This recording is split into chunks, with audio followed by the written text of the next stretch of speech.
এই মমতাজ আবার এখন ঘুম নাই, ঘুম নাই, ঘুম ভাঙায়া গেল গো মরার কুকিলে। ওরে বাবা, তাফসীর ভুল ধরতেছে। যিনি হাটে বাজারে গান গাইলেন আমাদের মমতাজ আপা।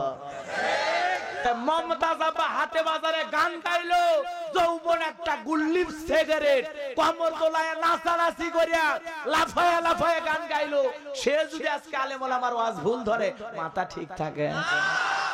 মমতাজ খালার ঘুম নাই। খালা আপা ভাবি সবই কওয়া যাবে, বয়সের সাথে মিলে যায়। তো তোমার এত হাসি আনন্দ মজা দরকার, আমার দাওয়াত দিয়েছো কে? মমতাজ আপাকে নিয়ে আসো। একবার যদি কয় মাইক ধরে বন্ধু যখন বললে আমার বাড়ির সামনে দিয়ে রঙ্গ করে হাঁটতে যায়, ফাটতে যায়, ছিঁড়ে যায়, তালি দেওয়ার বুদ্ধি দেয়। এ কথা বল লাগা। এই মমতাজ আবার এখন ঘুম নাই, ঘুম নাই।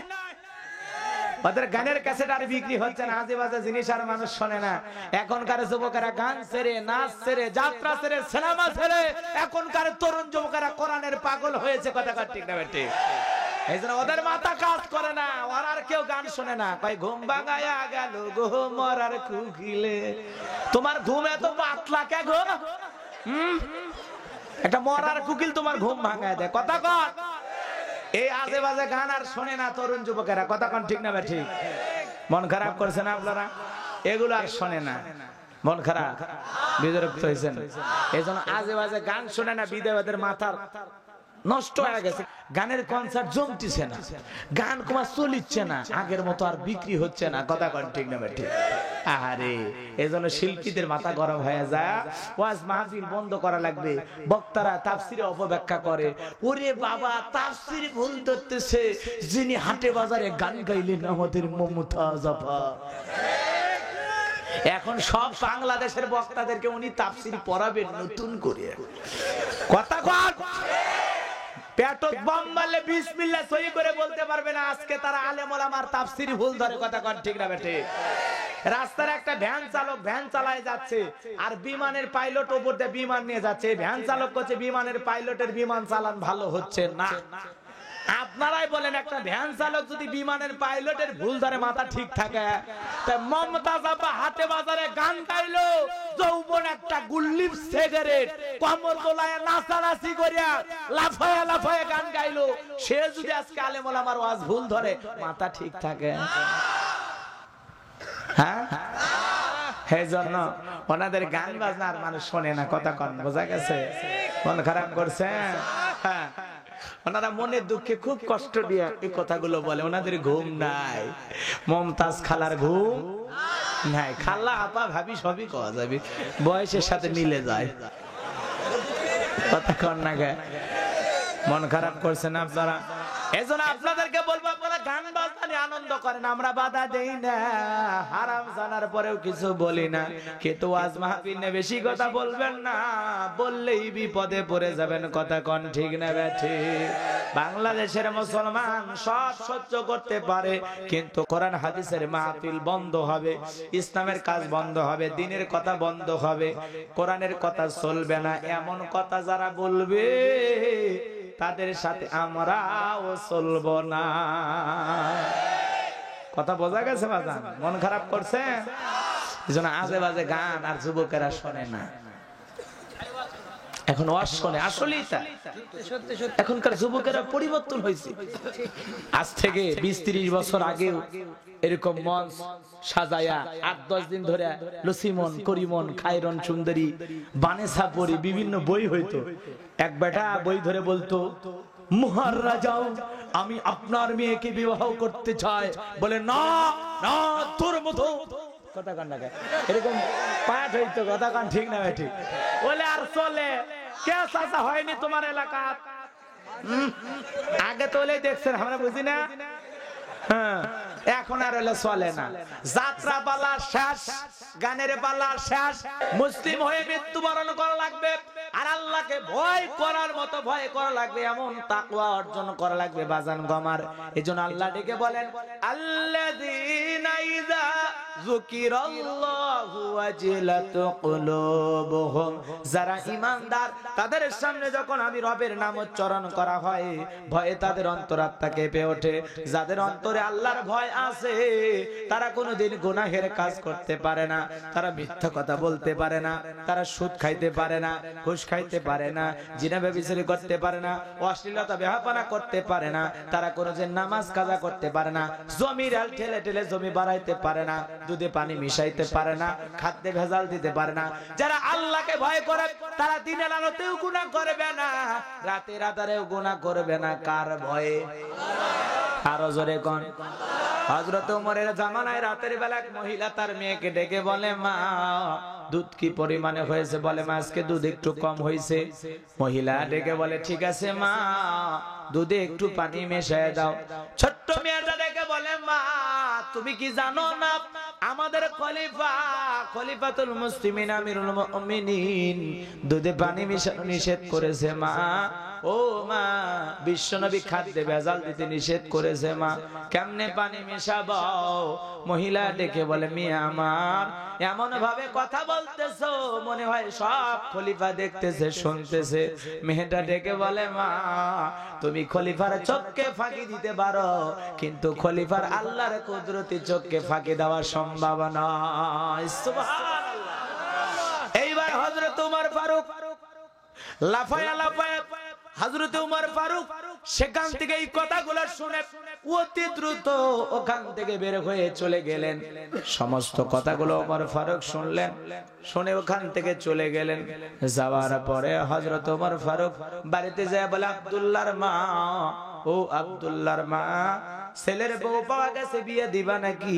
বলে কেমন মেয়ে? বলে তাকওয়াবান, টাকাওয়ালা দেখছে, পয়সাওয়ালা দেখছে, সুন্দরী দেখছে, বাড়ি ঘর দেখছে না, দেখে নাই দেখেছে অন্তরের তাকওয়া। কথা কোন ঠিক না ঠিক? হযরত ওমর ফারুক ছেলের বউ চয়েস করতে গিয়ে তাকওয়া দেখলেন, আল্লাহর ভয়ভীতি দেখলেন। আর আমরা ডিজিটাল মা বাবা ছেলের বউ চয়েস করার আগে কি দেখি? টাকা। বাবা এসে কয় শোনো সাত্তারের মা কি হয়েছে? কয় আমি একটা মেয়ে দেখলাম। কই বনগ্রাম বাস স্ট্যান্ডে অটোতে চড়ে যাচ্ছে, চুলগুলো বাসাতে চলতেছে, মনে হয় কলেজে পড়ে। আছে না? না ছেলের বউ চয়েস করেছে বেপরদায় কলেজে যাচ্ছে, সেই মেয়েকে বাপ না শয়তান রে? হ্যাঁ ছেলের বউ চয়েস করবি নেককার আবেদা সালেহা পর্দা নিশি দেখা যে নামাজ পড়ে পর্দা করে রোজা রাখে। কথা কর। কারণ একটা নেককার বিয়ে বাড়িতে আসলে তার দ্বারা নেককার সন্তান পাওয়া যাবে। তুমি নেককার নাতির বাবা হইতে পারবে, তা না করে কলেজে যাচ্ছে হেলে দুলে চুল খুলে, তাকে দেখে ছেলের বউ বানাবি, ওই আপনার শয়তান। কথা কোন ঠিক না ঠিক? বিয়ে করার আগে মেয়ে চয়েস করার আগে কি দেখা লাগবে? কি দেখা লাগবে? তাকওয়া। তাকওয়া। আল্লাহর একজন ওলি নাম ছিল তার আমর বিন আস। কি নাম? আরো জোরে কোন? হযরত আমর বিন আস বিবাহ করবে। আল্লাহর ওলি, নিজে বড় আলেম নয় কিন্তু আমল করে আল্লাহর ওলি হয়ে গেছে। চিন্তা করলো আমি বিবাহ করব, কিন্তু এমন একটা নেককার পরহেজগার পর্দানিশী নারী দরকার, যে নারীর পেট থেকে একটা সন্তান নেককার পাওয়া যাবে, যাকে আমি এই জামানার বড় আলেম বানাইতে পারবো। বড় খতিবের বাবা হতে চাই, বড় আলেমের বাবা হতে চাই, এটা হলো তার স্বপ্ন। কথায় আছে ক্ষেত ভালো ফসল ভালো, মা ভালো সন্তান ভালো, আমাকে একটা শিক্ষিত মা দাও, আমি একটি শিক্ষিত জাতি উপহার দেব। কথা বলেন ঠিক না ঠিক?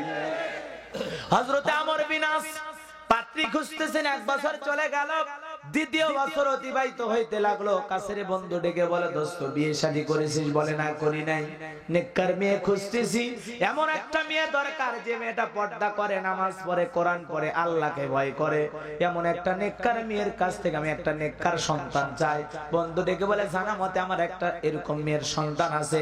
আমার বিশ্বাস আমি যতটুকু জেনেছি যতটুকু পেয়েছি, জন্মের পর থেকে ওই মেয়েটা মা বাবা ছাড়া গ্রামের মানুষ এলাকার মানুষ কেউ তার চেহারা দেখে নাই। বলে এমন নেককার মেয়ে তো দরকার। সঠিক তদন্ত করা হয়ে গেল। বন্ধুকে ডেকে বলে ঠিক আছে, এমন মেয়ের সাথে বিবাহ করতে আমি রাজি আছি, কোনো সমস্যা নাই। এইবার সেই নেককার পর্দানিশীল নারীকে বিবাহ করলেন হযরতে আমর বিন আস। বাসর ঘরে প্রবেশের আগে তাকায় দেখলেন স্ত্রী জায়নামাজ পড়ে আল্লাহ পাককে সিজদা দিতেছে। কোন সুবহানাল্লাহ। বাসর ঘরে বিবি নামাজ আদায় করে, আর আমাদের বাসর ঘরে নামাজ তো দূরের কথা, খালি সেলফি তোলা নিয়ে ব্যস্ত। এখনকার ছেলে পেলে এলেই তো হাই রে বাসর ঘরে সেলফি আছে না নাই? বিয়ে করে 2 রাকাত নামাজ পড়বে তো দূরের কথা, খালি সেলফি। তারপর সেলফি তুলে একলা দেখে না, ফেসবুকে স্ট্যাটাস মেরে দেয়। দোস্ত রে, এই মাত্র অমুক গ্রামের লাকি নামের মেয়েকে ফাঁকি মেরে বিয়ে করে নিয়ে এসলাম। ফাঁকি মানে বোঝেন না, মহারানা কাবিলের টাকা একটাও দেয়নি, এক নাকের ফুল দিয়ে জীবন শেষ। তখন লেখে দোস্ত দেখতো আমার বইটা কেমন দেখা যায়, লাইক কমেন্টস পারলে শেয়ার করে বিশ্ববাসীক দেখায় দাও। আপনারাই কোন বইয়ের ছবি ফেসবুকে ছাড়া যায় না হারাম? তোমার ফেসবুকটাও যেন তোমার ইবাদত হয়। কথা কর, ফেসবুক চালানোটা যেন কি হয়, ইবাদত হয়। এজন্য সাবধান যুবকেরা, সাবধান। মোবাইল পাইছো ক্লিক মেরে সেলফি তুলে না, বুঝে শুনে সেলফি তুলে ছবি ছাড়ে। কথাকে বোঝা গেছে? মেয়ে মানুষ দেখলে লাইক মেরে মেরে হাতের চামড়া তুলে ফেলে দেয়, আছে না নাই? আর আমার মতো হুজুরের ছবি দেখে নিচে লিখে দেয় ভণ্ড। ওরে বাটা নাকি গান? হ্যাঁ, মন খারাপ করছেন আপনার, বিরক্ত হয়েছে, রাগজান করেন না। হুজুরের ছবি দেখে লেখা শয়তান। কি যেন বলতে চাচ্ছিলাম, ভুলে গেছি। আমর বিন আসের স্ত্রী বাসর ঘরে কি করতেছে? নামাজ আদায় করতেছে। কোন সুবহান। কার কার বউ বাসর ঘরে নামাজ পড়ছে? হাত তোলেন তো। তুমি বিয়ে করনি? 3-4 জনের চাচা চাচি পড়ছে তো না? দেখছেন তো না? আলহামদুলিল্লাহ। যারা নিজের জীবনটা বাসর ঘরে নামাজ আদায় করে শুরু করছে, এদের দাম্পত্য জীবনে সুখ রহমত দিতে পারেন কি? আর যারা বিয়ের দিনে বাসর ঘরে নামাজ টামাজ পড়েনি, আর কিসের নামাজ? ওই ব্যস্ত আছে না? খুবই ব্যস্ত। এক ছেলে বিয়ে করছে তো আমার খুব ভক্ত, মোবাইলে ওয়াজ শোনে। তাই আমি জিজ্ঞাসা করলাম, শোনো বিয়ে করছো? কয় কি কোন হুজুর, 3 ছেলের বাপ আমি। তাই আমি বলছি স্ত্রী সবশেষে একটা দোয়া আছে জানিস? কয় তো হুজুর, এটা দোয়া পড়ার টাইম নাকি? হাই রে, এতই ব্যস্ত, ওর দোয়া পড়ার কথা মনে থাকে না। আছে না? এইবার আমর বিলাস তাকায় দেখে তার বিবি বাসর ঘরে নামাজ আদায় করে। নামাজের দৃশ্য দেখে অন্তরটা ভরে গেল। কন্যা সুবহানাল্লাহ। স্ত্রী নামাজ শেষে যখন বাসর ঘরে বসেছে, আমর বিনাস ঘরের ভিতরে প্রবেশ করে স্ত্রীর মুখের কাপড়টা তুলে স্ত্রীর মুখের দিকে একবার তাকায়া বলে, আল্লাহ, দেখলাম কি, বুঝলাম কি, পাইলাম কি, হইল কি, চাইলাম কি, চিন্তা ভাবনা করে বাসর ঘরে বউ রেখে দরজার বাহিরে আসলেন। স্ত্রী চিন্তা করে, কি রে, স্বামীর সাথে কি কোনো বেয়াদবি হইল? স্বামী কি আমার কথায় মন খারাপ করলো? স্বামী কি আমার ব্যবহারে খুশি না? স্বামী কি আমার চেহারা দেখে খুশি না? কেন আমার স্বামী চলে গেল? কোনো বেয়াদবি হইল নাকি? এইবার স্বামী দরজার বাহিরে, স্ত্রী দরজার ভিতরে। স্ত্রী দরজার কাছাকাছি এসে ডেকে বলে, স্বামী শোনো, তুমি নাকি বড় আল্লাহর ওলি, তুমি যত বড় আল্লাহর ওলি হও, আজকে যদি বাসর ঘরে আমার হক না আদায় করো, কঠিন কিয়ামতের ময়দানে আল্লাহর কাছে তোমাকে জবাব দেওয়া লাগবে। আমর বিন আস চিন্তা করেন, পরকালের ভয় আছে না নাই? আছে না নাই? চিন্তা করলো কি আর করার, বউ যেমনই পাইছি তো পাইছি, এই কথা চিন্তা করে বাসর ঘরে চলে গেলেন। রাতের বেলায় ভালোবাসা বিনিময় হয়ে গেল। সকাল বেলা মনে দুঃখ নিয়ে চলে গেল। চলে যাওয়ার পর 25 বছরে বইয়ের খবর নিল না। এক বাসর ঘর থেকে যায় কয় বছর চলে গেল? আরো ঘরে কোন 25 বছর আর কোনদিন বইয়ের খবর নাই। 25 বছর পরে এদের জীবনের অবস্থা কি? ওরে সুজানগরবাসী, আপনারা কি জানতে চান? বলবো ঘটনা। কারা কারা শুনবেন দু হাত তুলে দেখান বাজান লিল্লাহি তাকবীর। হাত নামান, মনে রাখেন 25 বছর পরে কি হয় মনে রাখেন। আমার ভাইরা যে কথা বলতে চাচ্ছিলাম, তাহলে আল্লাহর ভয় অন্তরে ঢুকানোর দরকার আছে না নাই? যারা আল্লাহকে দেখে ভয় করে তারা খাদ্যে ভেজাল দিতে পারে না, দুধে পানি মেশাতে পারে না। আমার দেশে বিষয় কিনা আছে না নাই? খাদ্যে ভেজাল দেওয়া যাবে না, মানুষকে ঠকানো যাবে না, প্রতারণা করা যাবে না, ওজনে কম দেওয়া যাবে না। যারা আল্লাহকে ভয় করে তারা কোনোদিন মানুষকে ঠকাইতে পারে, মিথ্যা কথা বলতে পারে, সুদ খাইতে পারে। সুদের টাকা নেওয়ার আগে অন্তত 3000 বার চিন্তা করবে যে সুদ খাওয়া কি। কথা কর, আপনি সুদ খান মানে কি? আপনি আল্লাহকে ভয় করেন না? আপনি নামাজও পড়েন, সুদও খান, ঘুষও খান, ব্যাপার কি? কি তামাশা না? ইসলাম না তামাশা শুরু করছে। হয় সুদখোর হয়ে মরে যা, না হলে আল্লাহওয়ালা হয়ে মরে যা। কথা কর ঠিক না ঠিক? এগুলো দুনিয়াতে লোভ লালসা আমাদের পাগল করেছে। কথা কর ঠিক না ঠিক? এজন্য হারাম আছে যেখানে আমরা নাই, হালাল আছে যেখানে আমরা আছি। তাহলে আল্লাহর ভয়